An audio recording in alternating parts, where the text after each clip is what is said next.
La libération plutôt de Guy Marius Sagna hier. Nous écoutons Salif Sow.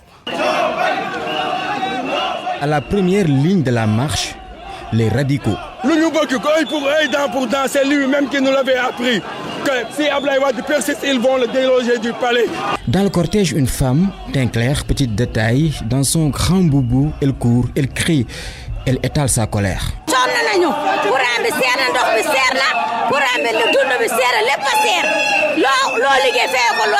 Une autre femme, mais moins âgée, Adama, 27 ans, en pantalon jean bleu, en body rouge, dit être là pour deux raisons. Ici pour la libération, tout d'abord de Guy Marius Sagna. Les Sénégalais sont trop fatigués. Aujourd'hui, j'ai acheté un bouteille de 20 litres à 21 500, un sac de riz à 23 000. La jeunesse a massivement répondu à la marche de Nyon Lank de ce 31 janvier. Moustapha, étudiant à la FASEC en licence 2, s'est rallié à la cause à l'image de ses autres camarades. Nous assistons à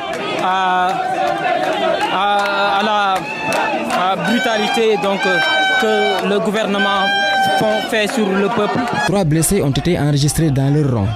Des heurts ont éclaté avant la marche.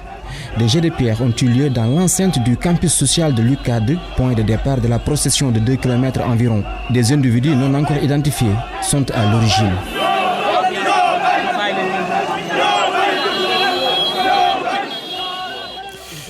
International, le Royaume-Uni ne fait plus partie de l'Union européenne. Les Britanniques ont quitté l'UE en départ sous une forte émotion.